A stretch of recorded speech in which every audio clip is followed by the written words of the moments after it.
जो मौमी तो हो नहीं सकता, जो अपने लिए पसंद करे और वो अपने भाई के लिए पसंद ना करे तो मौमी होगा वही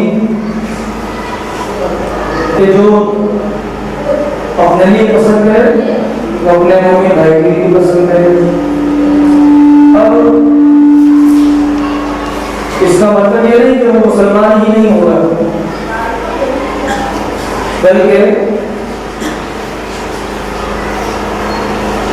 वो कामिल मुमिन नहीं हो सकता, उसका ईमान मुकम्मल नहीं हो सकता। एक बात यहाँ समझने की है कि हम देखते हैं कि अगर वुज़ू के 4 फराइज़ अदा कर दिए जाएं, सुन्नतें मुस्तहब्बात अदा न किए जाएं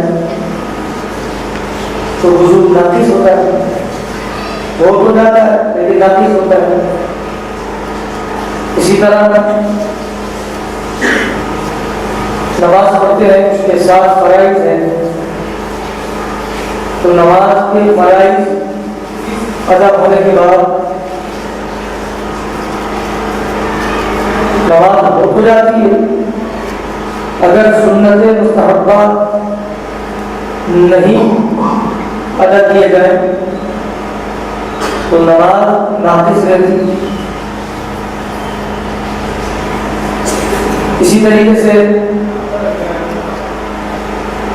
बहुत सारी इबादत है कि जिनके लवाज़िमात अगर न किए जाए और फराइज़ अदा कर लिए जाए, वाजिबात अदा कर लिए जाए तो वो इबादत फर्ज़ वाजिबत हो जाती है मगर कामिल नहीं होती। तो ये कामिल न होना और कामिल होना पहले से समझना है। मसलन इसकी मिसाल क्यों समझ लीजिए कि अगर आप सालन बनाएं,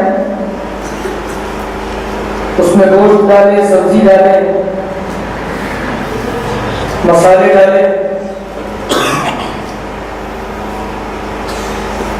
मगर